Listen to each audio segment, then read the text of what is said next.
Thank you for the introduction, and I'd also like to thank the organisers for organising such an excellent conference. So I'll be talking about subsystem codes with high thresholds by gauge fixing and reduced qubit overhead. And this is joint work with Nico Breuckmann at UCL. So as background and motivation, quantum error correcting codes will be required to protect large-scale quantum computers from noise. And these codes correct errors by introducing redundancy. And the goal of a lot of error correction research, including this work, is that we'd like to use as little redundancy as possible to correct as many errors as possible. Now, the surface code is an error correcting code that's the focus of many efforts to build a fault-tolerant quantum computer. And it has several advantages. It requires only 4-qubit measurements. In other words, the check weight is 4. And it also has a good threshold. So provided that your gate errors are below around 1%, then as you increase the size of the system, then the logical error rate will tend to 0. However, there are many challenges remaining. One of them is that it has a very daunting, huge overhead. So you need around 1,000 physical qubits per logical qubit in many typical use cases. And even the wait for checks can be too large for some systems, such as superconducting qubits, where crosstalk can be an issue.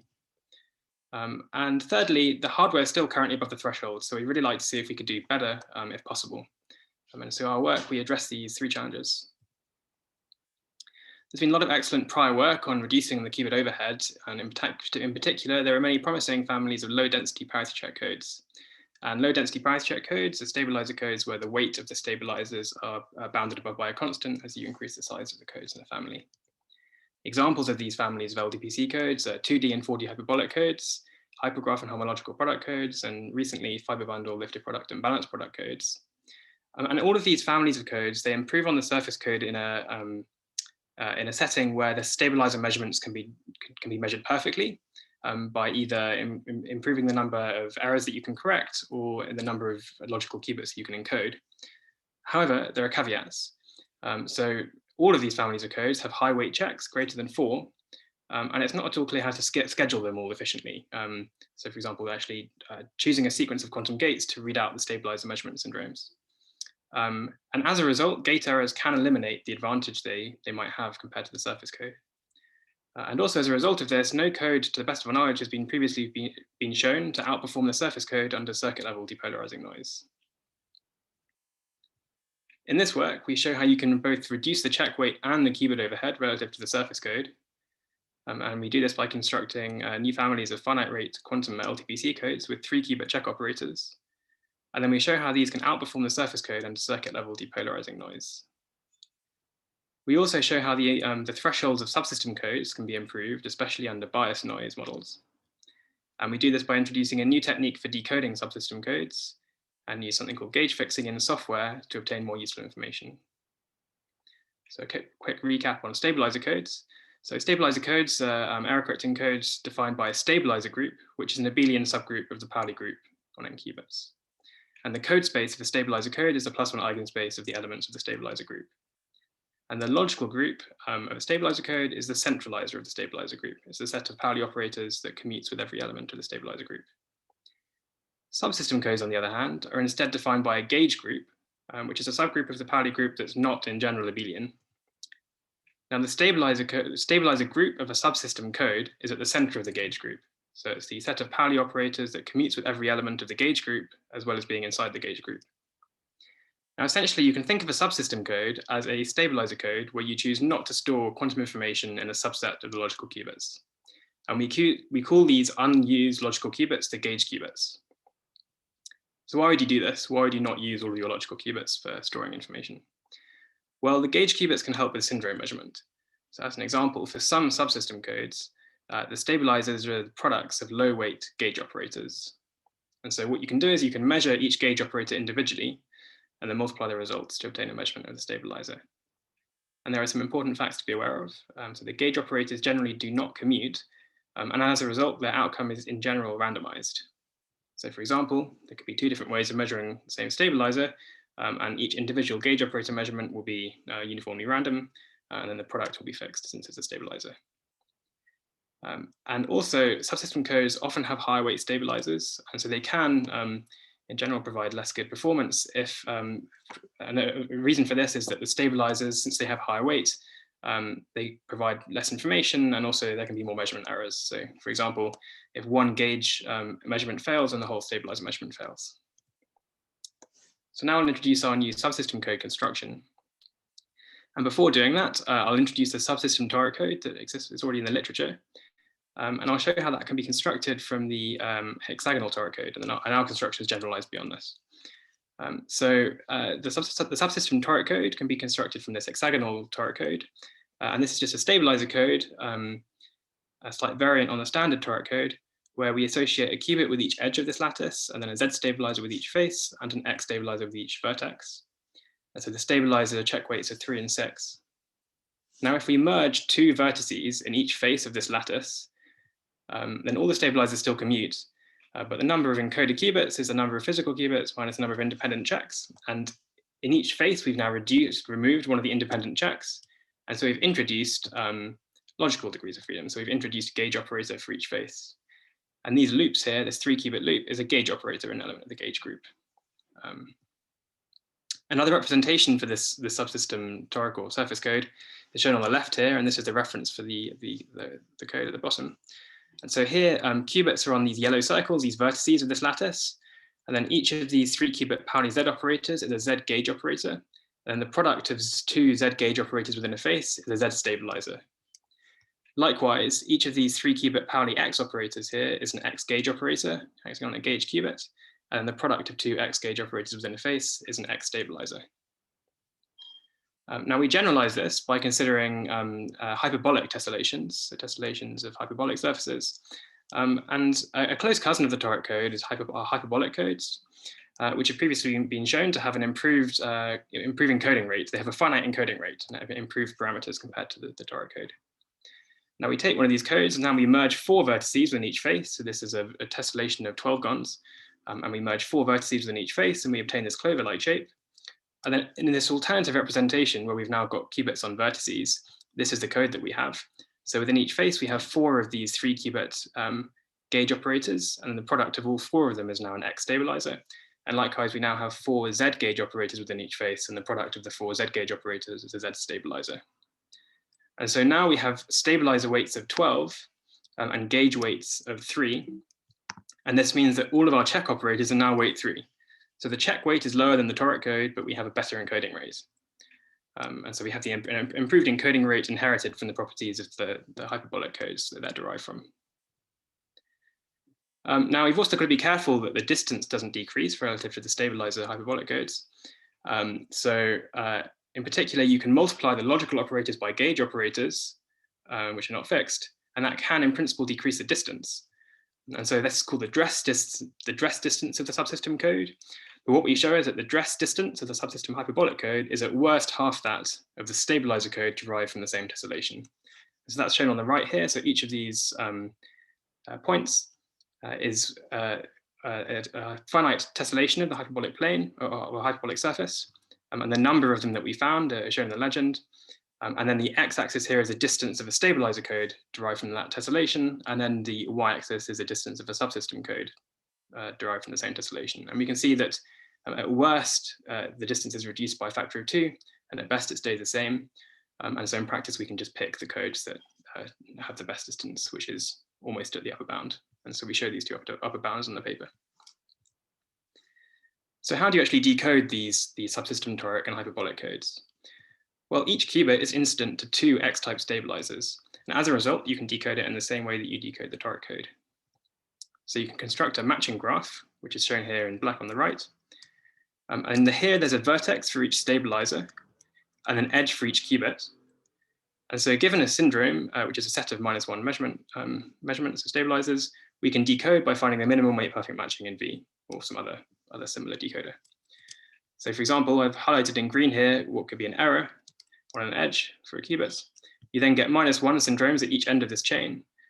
If you have 2 errors, then you have, again, syndromes at the end of the chain, just like with the toric code.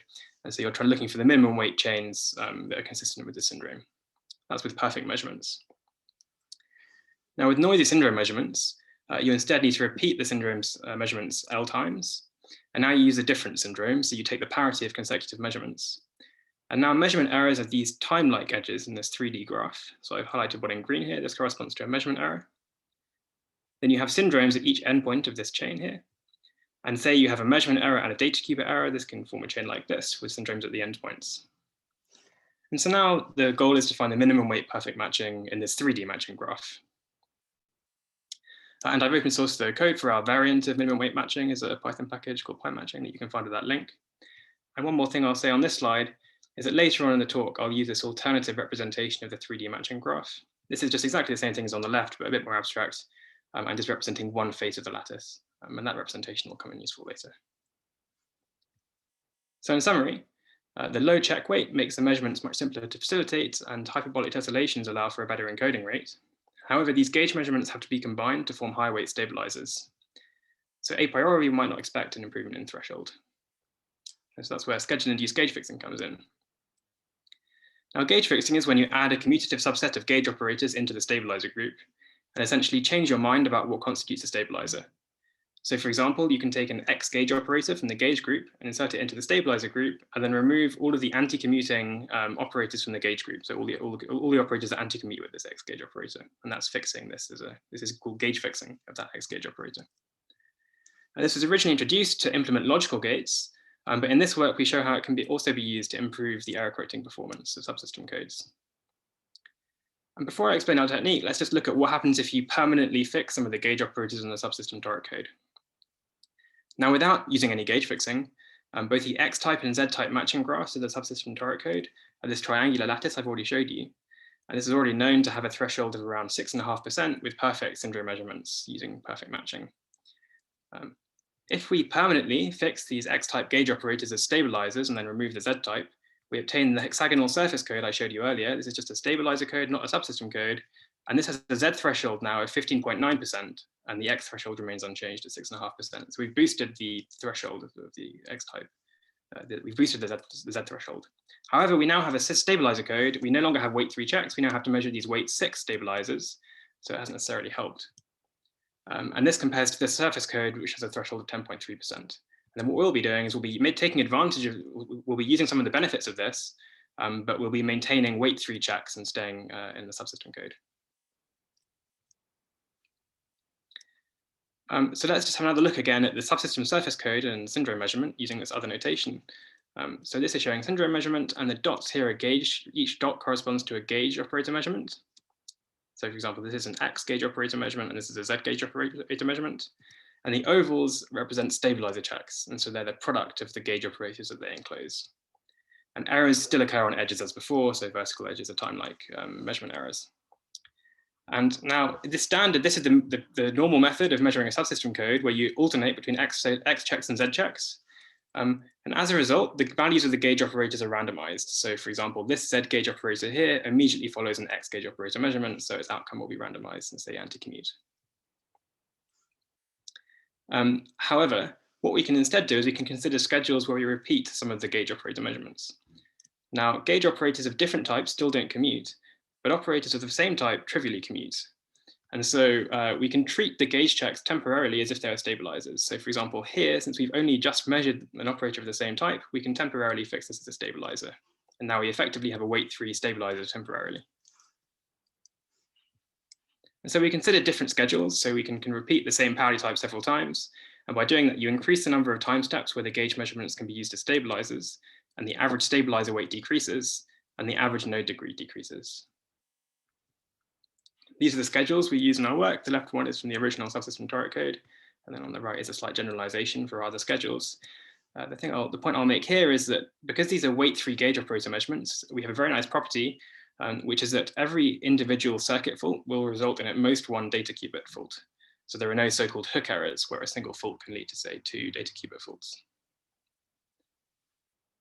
Now for our circuit level depolarizing noise simulation, we consider these 3 schedules in this slide. So we change and what we find is that, so if you repeat each gauge operator once, twice, or 3 times, and so once is what was already in the literature, we find that changing the schedule with depolarizing noise already boosts the threshold. So we can increase it from 0.65% up to 0.8%. And there are 2 competing effects here. One is that we have longer weights between each of these bursts of measurements, which is not necessarily a good thing. But on the other hand, we reduce the check weight, as I mentioned, and you also reduce the vertex degree, and these are both good properties. But what that means is there's a trade-off. So we find that beyond 4 repetitions, the threshold then decreases again under depolarizing noise. However, there are other schedules we can also consider. So what I've just shown you are these balanced schedules where you repeat each Pauli type the same number of times, but we also consider imbalanced schedules. So this is where we repeat one Pauli type more often than the other. And this allows us to gather more syndrome noise for one Pauli type. And this is useful for biased noise models. And so here we find the improvement is more dramatic. So repeating the X measurements more often significantly increases the performance when you have Z bias. And so we now have longer sequences where the X gauge operators are fixed as stabilizers. And then we have this upper bound. So if we only measure the X gauge operators, then we find the threshold increases all the way from 0.5%, which is for the standard schedule, up to 2.2%. So we get up to more than a quadrupling of the threshold with bias. Now we also simulate the subsystem hyperbolic codes, and we construct the schedules for these codes from the symmetry group of the tessellation. And this is the first finite rate code, to the best of our knowledge, that has an efficient schedule of 4 time steps. And since each data qubit is adjacent to 4 gauge operators, this is the best that we can hope for, in terms of the depth at least. And as I mentioned before, there are no hook errors. And this works for various families of hyperbolic tessellations, although we only consider a couple of those tessellations or families of tessellations in our work. We also use semi-hyperbolic lattices. And so these are where you tile each face of the hyperbolic tessellation with a square lattice. So if the hyperbolic tessellation is tiling of squares, you tile each of these faces with a square lattice. And this allows us to obtain families of codes that scale as the square root of the number of qubits, like the surface code, while maintaining a reduced qubit overhead. And this was originally used for stabilizer hyperbolic codes, subspace hyperbolic codes. And so our subsystem semi-hyperbolic codes are derived from the dual of this lattice. So if you exchange the faces and vertices in this lattice, you get a tessellation with degree 4, which is vertices of degree 4, which is what we need. And that's what we construct our subsystem semi-hyperbolic codes from. And so this is the performance of one of our subsystem semi-hyperbolic codes. So in red here is one of our subsystem semi-hyperbolic codes. And then in green are different rotated surface codes. And then what we're doing here is we're encoding 338 logical qubits. So we're keeping the number of logical qubits fixed. And then the legend here shows the number of physical qubits needed to encode 338 logical qubits using either the subsystem semi-hyperbolic codes or the rotated surface codes. And this includes ancillas. Now, what we find is that we outperform a similar rate distance 6 rotated surface code below at least 0.43%. So this top green line here is, as you can see, uses a similar number of physical qubits as our code, and we outperform that below around 0.43% and significantly outperform it below threshold. And then we find that we have a similar logical error rate at around 0.1 to 0.2% circuit noise as surface codes which use 4.3 times more qubits. So we have a 4.3 times reduction in the qubit overhead at around 0.1 to 0.2% circuit noise. Which is a kind of a noise regime often considered to be used in practice for implementing algorithms. And then this is all under circuit level depolarizing noise, and it uses the standard ZX schedule.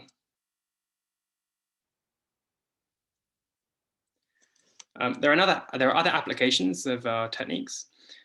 So for example, what I've shown you so far are homogeneous schedules. So this is where the schedule is the same throughout the lattice. But you can also consider schedules where you change the schedule throughout the lattice. And we call these inhomogeneous schedules. And we show that by doing this, we can increase the Z distance of the subsystem surface code. And also lattice surgery, which is used for regular surface codes. In that context for regular surface codes, it can be seen as gauge fixing of a larger subsystem code. And that was shown in this work at the bottom here. And so we show how we can therefore apply the ideas of schedule-induced gauge fixing to better understand the decoding procedure for lattice surgery, which is useful for measurement-based logical CNOT codes in the surface code, CNOT gates in the surface code. Now in future work, it'll be interesting to look at decoders for a larger variety of LDPC codes. For example, non-CSS codes, and also different decoders other than matching. I mean, you can just straightforwardly use a decoder such as union find, but it would be interesting in looking at how you could apply this technique for codes that don't allow for matching or union find to be applied. And then it'd also be interesting to look at generalizing the scheduling of the measurement circuits to other codes. So for example, perhaps you could use fewer ancillas by measuring along the gauge operators of the stabilizers. You might come at the cost of a lower threshold, but for example, it'd be interesting to see if there are ways of scheduling that. It'd also be interesting to look at scheduling wider classes of families of LDPC codes, applying similar techniques. And there are also more constructions that could be developed from this work. So for example, 2D compass codes were introduced as these are gauge fixings of the Bacon-Shaw code.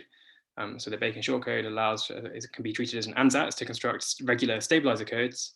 And you could do similar things here. So you could, for example, construct families of stabilizer codes as permanent gauge fixers of the subsystem toric code or the subsystem hyperbolic codes. And this can be useful perhaps if your noise model is inhomogeneous in space as well. So in conclusion, we've introduced schedule-induced gauge fixing. This is a technique which is all in software and uses the same hardware weight 3 checks. We showed that it can increase the threshold of the subsystem toric code under a depolarizing noise model from around 0.67% to 0.81%. Under biased noise models, this increases further up to around 2.2% for infinite bias. And the idea is general, so it can immediately apply for many other codes, such as the Bacon-Shaw code or other decoders, such as union find. And we also introduced families of finite-rate subsystem codes. And these have a finite encoding rate, so it's the ratio of logical to physical qubits, and use only weight 3 checks, which is an improvement on the toric code. And the same as for the subsystem toric code. And this is the first example of a code outperforming a surface code under circuit level depolarizing noise. And it reduces the overhead by more than a factor of 4 at around 0.2% circuit noise. And that's the end of my talk. So thank you for listening and happy to take any questions.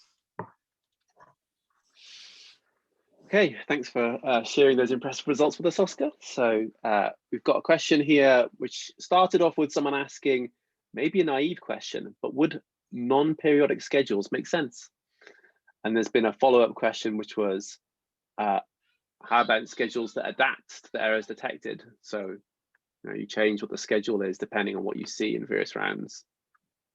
Yeah, I think those are both interesting questions. They're not something we explored. So I think by periodic, you mean not periodic in time? So we did look at these inhomogeneous schedules, which are kind of not, I guess, which are different in space. But yeah, in terms of non-periodic in time, that's not something we looked into much. I'm not sure. Yeah, it'd be interesting to look into. And then the other question was on. Could you adapt the measurement schedule? So, for instance, if you see that one particular error, I presume what they're asking is if you see that one particular error, one set of stabilizers is registering a lot of errors, could you just carry on with that one? Yeah, I think that would also be something interesting to try. Not something we looked into, but I think you definitely want to actually just, if you're trying this on a device, you'd want to try out different schedules experimentally as well and see which one works best. But yeah, if you could do that adaptively as well, yeah, that might be worth looking into, but not something we considered in the work. And I'd like to add a question on the kind of time-like dimension of things. So I guess a warm-up question to my question is, when you say that when you plot, say, the logical error rates, what's that the error rate of? Is that the X or the Z logical error rate? Do you treat them independently? And let's say that you look in the time direction. Sometimes you see these simulations where you look at the probability of a time-like error. So for instance, if you cap with perfect measurements in the beginning and the end, you'll never see these time-like processes. So did you also benchmark like the failure probability of these time-like processes? Yeah, so for the time-like processes, as a result, so what we did was, because we assume a perfect measurement round at the end, we just checked, we increased the number of repetitions until it was clear that that was not affecting things anymore. So we actually used 2L repetitions because we found that after L repetitions, there was a significant effect of, okay.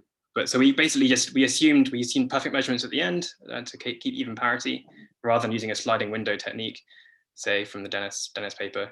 But we just used 2L. We found that was sufficient to make sure that those were sort of insignificant boundary effects.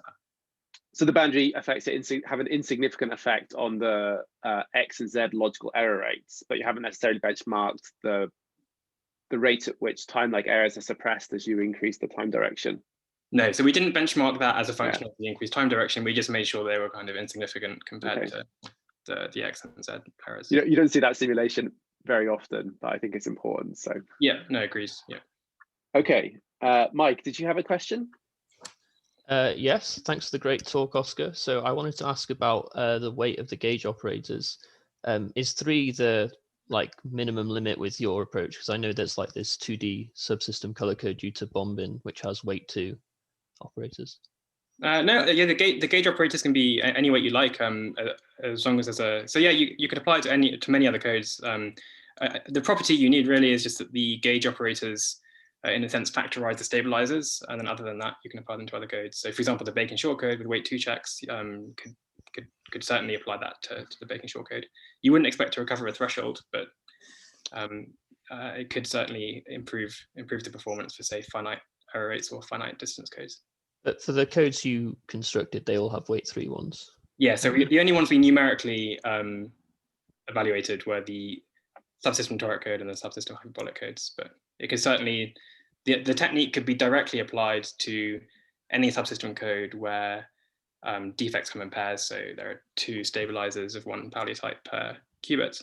So then you could directly apply the techniques, but you could also apply the ideas more generally to codes that don't have that property, but where they do have stabilizers that are factorized as gauge operators. So those are the kind of requirements for technique. Thanks. Okay, so we've got another question from Slack. So is there an intuitive explanation for why, when the noise is not biased, this still gives better thresholds? Yes, there are a few different factors at play here. So if you look at these matching graphs, so there are improvements from the matching graph. So the degree of the vertices is lower and the check weight is lower. And so when the check weight is lower, that means that the outcome of this particular measurement, say of this gauge check, is more reliable as you've got a smaller quantum circuit to measure it. But also the node degree also helps. That's a known property of these syndrome graphs, is that if you've got a better, lower node degree, that can help the threshold. So that's why you would expect it to improve.